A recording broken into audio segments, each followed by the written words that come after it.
గజం భూమి కేవలం 5,000తో 605 గజాల భూమిలో 630 స్క్వేర్ ఫీట్ సింప్లెక్స్ హౌస్ కేవలం 36 లక్షలు మాత్రమే. నమస్కారం శశికాంత్ గారు. నమస్కారం. పల్లవి ప్రశాంత్ అనే అతన్ని అంటే big boss title winner 7th సీజన్కి అతను అరెస్ట్ చేయడం జరిగిందండి.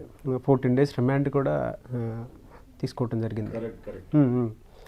బెయిల్ వచ్చే అవకాశం ఉంటుందా లేదా అండ్ ఆయన మీద ఉన్నటువంటి అసలు ఏ సెక్షన్స్ వేశారు? ఈ పల్లవి ప్రశాంత్ వాళ్ళ బ్రదర్ కూడా అండి, రాజు, వాళ్ళ ఇద్దరిని కూడా లోపల వేస్తాం జరిగింది.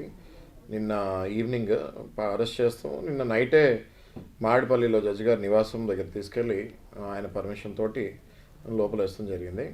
ఇది ఏంటంటే అండి, బేసిక్గా ఈ కేసు మనం చూస్తే ఇందులో బిగ్ బాస్ సీజన్ 7లో ఇంతకుముందు సీజన్స్లో జరిగిందే ఇందులో కూడా జరిగింది. లోపల బయట జరిగింది, ఇంతకుముందు సీజన్స్లో జరిగిందే ఇక్కడ కూడా జరిగింది.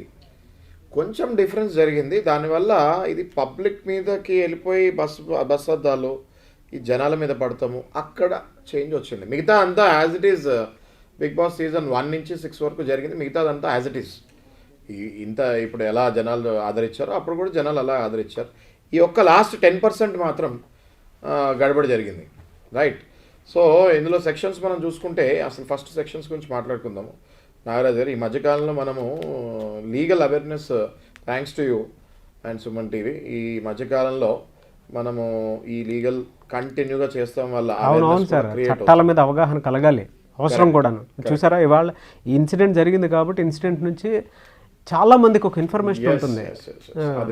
ఎవరు పడితే వాళ్ళు పొరపాటును కూడా ఎవరినన్నా సరే అరెస్ట్ చేస్తే ఎటువంటి చట్టాలు అంటే మనకి ఏ రైట్స్ ఉంటాయి అనేటువంటి విషయాలు కూడా ఎటువంటి విషయాల ద్వారానే తెలుస్తాయి. కరెక్ట్. అది మీరు పట్టుపట్టి సెక్షన్స్తో సహా చెప్పిస్తాం. నేను మిమ్మల్ని అప్రిషియేట్ చేస్తాను నాగరాజు గారు. Thank you sir. మీరు కూడా ఒప్పుకొని ముందుకు వచ్చి ఈ సిరీస్ కంటిన్యూ చేస్తున్నందుకు చేద్దాం సార్, ఇంకా మరెన్నో చేద్దాము. షూర్. సో ఇప్పుడు ఈ సెక్షన్స్ చూస్తే అండి 147, 148, 149, 290, 353, 427 ఇవన్నీ కూడా సెక్షన్స్ మనం ఒకవేళ ఐపీసీ సెక్షన్స్ అండి. ఇవన్నీ సెక్షన్స్ కూడా రిలేటెడ్ టు ఒకటేమో 147, 148, 149 ఈ 3 సెక్షన్స్ ఏమో రైట్స్, అంటే గుంపులుగా వచ్చి కొట్లాడేవేమో ఈ 3 సెక్షన్స్. ఇందులో 147లో ఏమో రైట్స్ అని ఉంది, 148లో మళ్ళీ రైట్స్ విత్ డెడ్లీ వెపన్స్ అని ఉంది, 149లో ఏముంది అంటే unlawful assembly of all the members అంటారు.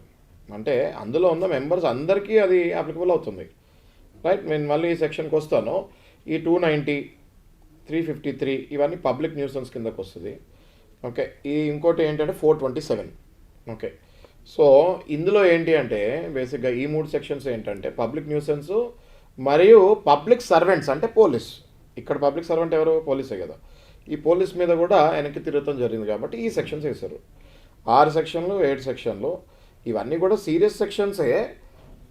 రేపు మర్డర్ అంత సీరియస్ సెక్షన్స్ కావు కానీ బట్ పబ్లిక్ న్యూసెన్స్ కాబట్టి పబ్లిక్ని హాని కాకుండా, పబ్లిక్ ప్రాపర్టీ డ్యామేజ్ కాకుండా ఈ సెక్షన్స్ వేశారు. దానివల్ల అరెస్ట్ చేస్తాం జరిగింది. అయితే మనం వీఆర్ టాకింగ్ అబౌట్ 147, 148, 149 సెక్షన్లో మరి అన్లాఫుల్ అసెంబ్లీలో అందరు ఉన్నారు కదా కంటెస్టెంట్స్.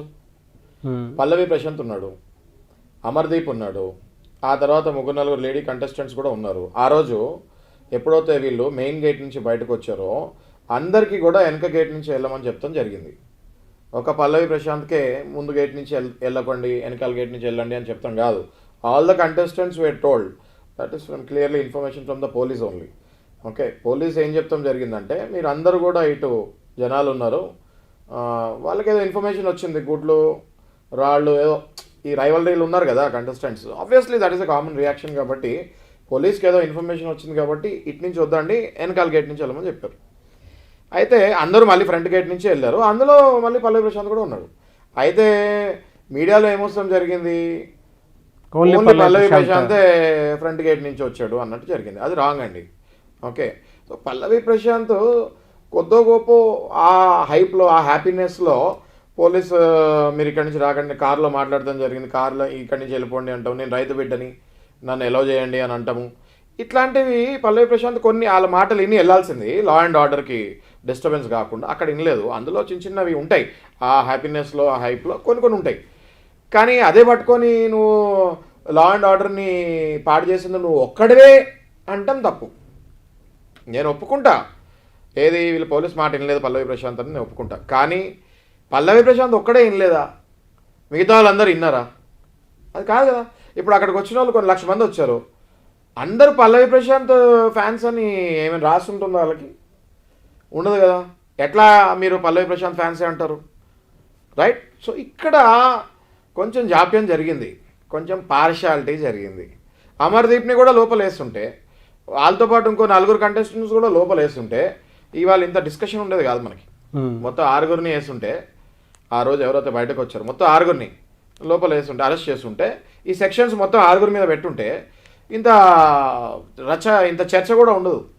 ఇక్కడ ఓన్లీ పల్లవి ప్రశాంత్, వాళ్ళ ఫ్యాన్స్, వాళ్ళ బ్రదరు, ఈ 147, 148 ఇవన్నీ లైన్గా సెక్షన్స్ వేస్తాంతో, అంటే ఇవన్నీ 147, 148, 149 ఏంటంటే గుంపులుగా రైట్స్గా వచ్చి కొట్లాడుకోండి. మరి ఆ గుంపులో అమర్దీప్ ఫ్యాన్స్ లేరా? నవ్వుతారు ఎవరైనా లేరంటే. వేరే వాళ్ళ ఫ్యాన్స్ లేరా? అసలు బిగ్ బాస్ షో ఫ్యాన్స్ లేరా? మరి బిగ్ బాస్ యాజమాన్యం కూడా ఈ సెక్షన్స్ పడాలి కదా, రైట్స్ ఎందుకు పడలేదు? ఇక్కడే అనిపిస్తుంది కామన్ పబ్లిక్కి, రైతు బిడ్డ కదా, పూర్ పర్సన్ కదా, ఇన్ఫ్లుయెన్స్ లేని పర్సన్ కదా, ఏం చేస్తాడు అని వీళ్ళ మీద సెక్షన్స్ వేస్తారు. మరి అదే అమర్దీప్ మీద వేయలేదు, వేరే కొంచెం ఇన్ఫ్లుయెన్స్ కంటెస్టెంట్స్ ఉన్నారు వాళ్ళ మీద వేయలేదు, ఎందుకు? యాజమాన్యం మీద వేయలేదు, అన్నపూర్ణ స్టూడియోస్ యాజమాన్యం మీద వేయలేదు, బిగ్ బాస్ షో యాజమాన్యం మీద వేయలేదు. ఎందుకు వేయలేదు? ఇన్ఫ్లుయెన్స్, సొసైటీలో ఇన్ఫ్లుయెన్స్ ఎంతగా పనిచేస్తుంది అన్నది ఈ కేసులో మళ్ళీ మనకి అర్థమవుతుంది, రైట్? సో పోలీసులు నేను స్ట్రైట్ అడిగేది ఒకటే క్వశ్చన్, మీరు ఇన్ని సెక్షన్స్ వేశారు, అవే సెక్షన్స్ మీరు మిగతా కంటెస్టెంట్స్కి యాజమాన్యం మీద కూడా వేస్తారు, యాజమాన్యం తప్పు కాదా? మొన్న ఈ మధ్య రిలీజ్ అయిన ఎన్టీఆర్, జూనియర్ ఎన్టీఆర్, ప్రభాస్ మూవీస్లో మొత్తం థియేటర్ అంతా కుర్చీలు గీర్చీలు అన్ని ఇరగొట్టి స్క్రీన్ కూడా చింపేసి రచ్చరచ్చ చేస్తూ జరిగింది. మరి ఆ హీరోల మీద ఈ సెక్షన్స్ వేసారా? సేమ్ అక్కడ కూడా గుంపే కదా, అక్కడ కూడా రైట్స్ 147, 148, 149 అప్లై అవుతుంది కదా. మరి జూనియర్ ఎన్టీఆర్ని, ప్రభాస్ని అరెస్ట్ చేస్తారా? ఎందుకు చేయలేదు? వాళ్ళు పెద్ద హీరోలు, ఇన్ఫ్లుయెన్స్ ఉంటుంది. ఈ అబ్బాయి పాపం రైతు బిడ్డ చెప్తున్నాడు కదా, నేను రైతు బిడ్డ అని. రైతు బిడ్డ కొంతమంది అంటారు రైతు బిడ్డ కార్డు వాడి బాగా ఇది చేస్తాడని. వాడతాడు, ఆయనకు అది ఒకటే కార్డు ఉంది, వేరే కార్డ్స్ ఏమున్నాయి ఆయనకి? ఓకే, శృతి మించి కొంచెం వాడుంటాడు, దాన్ని మందలిచ్చచ్చు. కానీ ఇట్లా అరెస్ట్ చేసి లోపలేస్తాం తప్పు నాగరాజు గారు, నా ప్రకారం, నా ఒపీనియన్ అది. చరిత్రలో ఎక్కడా లేదండి. చరిత్రలో అవును, ఒక 2-3 డేస్ అవుతుంది నాకు తెలిసి.